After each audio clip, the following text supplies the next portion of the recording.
शुक्र ग्रह का नीच भंग कौन कौन से ग्रह कर सकते हैं? शनि, गुरु या बुध? नीच भंग करने वाले ग्रह के अनुसार क्या प्रभाव बदलता है?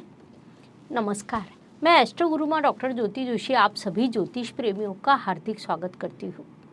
आज हम अत्यंत महत्वपूर्ण विषय पर वार्तालाप करेंगे। वह विषय है कि शुक्र ग्रह का नीच भंग कौन कौन सा ग्रह कर सकता है। ग्रह और उसका नीच भंग, इस विषय को ज्योतिष शास्त्र में बड़ा महत्व है। किसी ग्रह का नीचत्व दूसरे ग्रह द्वारा जब भंग होता है तब उस योग को नीच भंग राजयोग कहा जाता है। वह योग इतना बड़ा एवं महत्वपूर्ण होता है कि उसे राजयोग माना गया है। संघर्ष के बाद सफलता, यह नीचभंग राजयोग की विशेषता है। अर्थात कुंडली में यह योग पूर्ण होने के लिए अन्य कई नियम हैं। उस पर भी हमने स्वतंत्र वीडियो बनाया है। इस योग के संदर्भ में आपको अधिक जानकारी प्राप्त करनी हो तो वह वीडियो भी आप देख सकते हैं। लेकिन आज का विषय थोड़ा अलग और विशेष है, इसीलिए आज के भाग को अंत तक देखें। साथ ही यह शास्त्रीय जानकारी अगर आपको अच्छी लगे तो कमेंट करें जय ज्योतिष।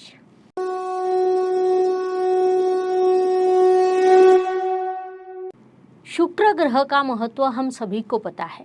ज्योतिष शास्त्र के अनुसार शुक्र राक्षस गुरु शुक्राचार्य है। वे भले ही राक्षसों के गुरु हो, लेकिन शुक्र को प्राकृतिक शुभ ग्रह माना गया है। मनुष्य जीवन के कई महत्वपूर्ण ग्रहों का कारकत्व शुक्र के अधिकार क्षेत्र में आता है। वास्तव में ऐसा कहा जा सकता है कि शुक्र का बल न हो तो आज के आधुनिक काल में मनुष्य जीवन व्यतीत कर नहीं सकता। प्रेम, सुख, समृद्धि, ऐश्वर्य, पैसा, धन, संपत्ति जैसी चीज़ों के बिना मनुष्य जीवन अधूरा है और इन सभी चीज़ों का कारक शुक्र ग्रह है। साथ ही आज के आधुनिक युग में जिसे हम भौतिक सुख कहते हैं, उसका कारकत्व भी शुक्र के पास है। उससे भी महत्वपूर्ण बात है कि शुक्र वैवाहिक सुख का भी कारक है। जिसकी कुंडली में शुक्र की स्थिति शुभ हो उसे वैवाहिक सुख अच्छा प्राप्त होता है। साथ ही कला का कारकत्व भी शुक्र के पास है। कुंडली में शुक्र प्रबल हो तो जातक किसी कला में निपुण हो सकता है। अभिनय, संगीत, नृत्य, चित्रकला, ऐसी सभी कलाओं का कारकत्व शुक्र के पास है। हमने कई कलाकारों के कुंडलियों का विश्लेषण किया है और उसमें यह विषय स्पष्ट हुआ है। ऐसा शुक्र कुंडली में जब नीच अवस्था में होता है तब कई समस्याएं उत्पन्न होती है, लेकिन दूसरे ग्रह द्वारा नीच भंग होने पर उसका प्रभाव बदल जाता है। वह प्रभाव कैसे होता है, उसकी दिशा क्या होती है, कौन सा ग्रह शुक्र का नीच भंग कर सकता है, इस विषय को आज हम समझने वाले हैं। ग्रहों के गोचर का हम सदैव अध्ययन एवं विश्लेषण करते हैं। उसमें ग्रह का नीच भंग यह विषय आता है। मासिक राशि भविष्य, वार्षिक राशि भविष्य में भी यह विषय आता है। तो शुक्र के नीच भंग के संदर्भ में आज हम वार्तालाप करने वाले हैं। जैसा हमें पता है कि शुक्र ग्रह कन्या राशि में नीच होता है, क्योंकि जैसा पहले मैंने कहा कि शुक्र आनंद, पैसा, उत्साह का कारक है, तो बुध की कन्या राशि अति चिकित्सा करने वाली है। शुक्र उस राशि में नीच अवस्था को प्राप्त होता है। खुशी मनाते समय किसी प्रकार की चिकित्सा करना उचित नहीं होता। वास्तव में वैसी मनुष्य वृत्ति नहीं होती।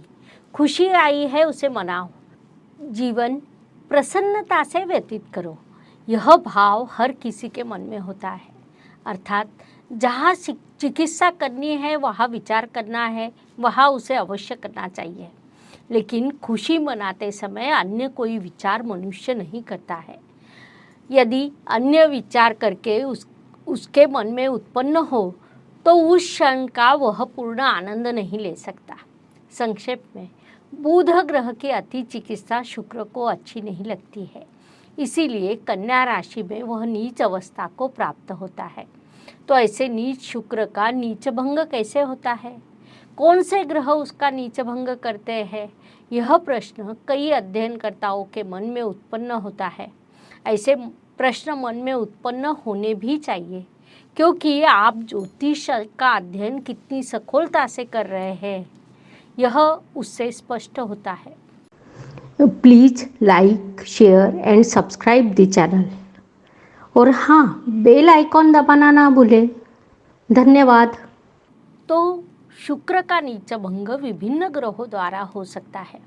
सर्वप्रथम शुक्र का नीच भंग शनि महाराज कर सकते हैं। शनि महाराज को विश्व का न्यायाधीश कहा जाता है। कर्म प्रधान ग्रह के रूप में उन्हें माना जाता है। प्राकृतिक कुंडली में कर्म स्थान का स्वामित्व उन्हीं के पास है।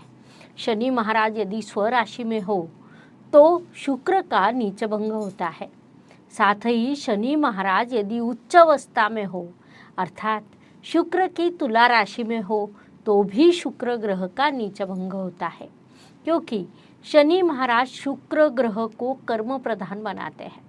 अप्रत्यक्ष रूप से शनि का बल शुक्र को मिलता है, जिस कारण शुक्र बुद्धिमान, कर्तव्य, कर्म प्रधान बनता है, इसीलिए उसका नीच भंग होता है। ऐसी अवस्था में जातक भौतिक सुख का आनंद लेने के साथ अनुशासन भरा जीवन व्यतीत करता है।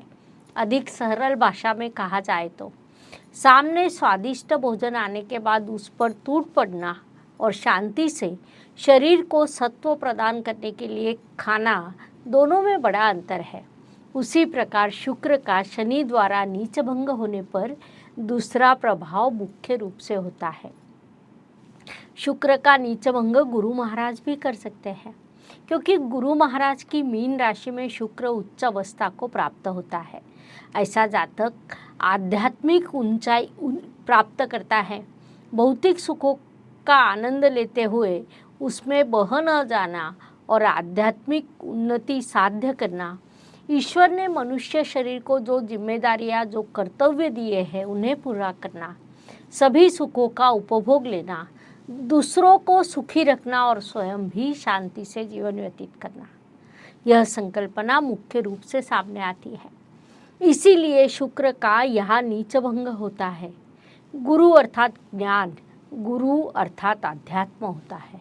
गुरु के अनुशासन में वह शुक्र को आकार मिलता है और उसका नीच भंग होता है। ऐसा जातक अध्यात्म में बड़ी उन्नति करता है, अर्थात ऐसे लोग आध्यात्मिक ऊंचाई प्राप्त करते हैं, सांसारिक जीवन में भी सफल होते हैं। साथ ही उनके विचार आध्यात्मिक दृष्टि से अत्यंत प्रगल्भ होते हैं। आध्यात्मिक क्षेत्र में जो लोग बड़ा कार्य करते हैं उनकी कुंडली में यह योग हो सकता है। इसके बाद शुक्र का नीच भंग बुध ग्रह भी कर सकता है, लेकिन यह प्रभाव की दिशा थोड़ी भिन्न रहती है। अर्थात यहाँ शुक्र का नीच भंग अवश्य होता है, लेकिन यहाँ बुध ग्रह शुक्र के कारकत्व को बल प्रदान करता है। बुध और शुक्र कन्या राशि में हो तो यह नीच भंग राजयोग बनता है। ऐसी स्थिति में बुध के पद्धति से शुक्र का नीच भंग होता है। बुध ग्रह को बुद्धि का कारक माना जाता है, लेकिन उसकी बुद्धिमत्ता प्राथमिक होती है, जिस कारण शुक्र के कारकत्व में आने वाली सभी चीज़ों का आनंद लेना, अधिक विचार न करते हुए शुक्र के कारकत्व के अनुसार कार्य करना, पैसा, सुख, समृद्धि, ऐश्वर्य का उपभोग लेना, यह प्रभाव सामने आता है। उसका उपभोग लेते समय किसी भी प्रकार का आध्यात्मिक या कार्मिक स्तर बढ़ता नहीं है। ऐसा जातक अत्यंत प्राथमिक पद्धति से जीवन का आनंद लेता है। उसे भरपूर पैसा मिलता है, गाड़ी, बंगला जैसी सभी चीज़ें उसके पास होती है, लेकिन उसकी अपेक्षाएं कभी समाप्त नहीं होती। जितना मिला है उससे अधिक की अपेक्षा ऐसे जातक को सदैव रहती है। ज्योतिष का अध्ययन तथा शास्त्र की शास्त्रीय तरीके से पढ़ाई करने के लिए मेरी 2 किताबें प्रकाशित हो चुकी है, उनका अवश्य लाभ लीजिए। कुल मिलाकर शनि, गुरु और बुध यह 3 ग्रह शुक्र का नीच भंग कर सकते हैं, लेकिन नीच भंग होने के बाद उसके प्रभाव की दिशा तीनों के कारकत्व के अनुसार भिन्न रहती है। बुध की पद्धति भौतिकता की ओर झुकती है, शनि की पद्धति कार्मिकता की ओर ले जाती है, तो गुरु की पद्धति आध्यात्मिक ऊंचाई प्रदान करती है। संक्षेप में किसी ग्रह का नीच भंग कौन से ग्रह द्वारा हो रहा है, यह विषय यहाँ महत्वपूर्ण होता है, क्योंकि नीच भंग होने वाला ग्रह उस ग्रह के कारकत्व के अनुसार प्रभाव देता है। ज्योतिष के सखोल अध्ययन के दृष्टि से यह विषय अत्यंत महत्वपूर्ण है। इस विषय का ज्ञान हो तो आप जातक को उचित मार्गदर्शन कर सकते हैं या जातक की कुंडली का उचित विश्लेषण कर सकते हैं। इसीलिए इस विषय का आपने अध्ययन करना चाहिए। इस प्रकार शुक्र का नीचभंग कौन सा ग्रह कर सकता है, यह समझने के लिए इतनी जानकारी पर्याप्त है। हम यही रुकते हैं। अगले भाग में ज्योतिष के नवीनतम जानकारी के साथ पुनश्च अवश्य मिलेंगे। वीडियो अगर अच्छा लगे तो कमेंट सेक्शन में जय ज्योतिष लिखना न भूलें। साथ ही एक महत्वपूर्ण सूचना है, कृपया फ़ोन न करें। काम की अति व्यस्तता के कारण मैं आने वाले सभी कॉल ले नहीं सकती। आपके जो भी प्रश्न हैं उन्हें कमेंट सेक्शन में लिखें या व्हाट्सएप करें। आपके प्रश्नों का उत्तर देने का मैं अवश्य प्रयास करूंगी। धन्यवाद। शुभम भवतु। जय ज्योतिष। Please like, share and subscribe the channel. और हाँ, बेल आइकॉन दबाना ना भूलें। धन्यवाद।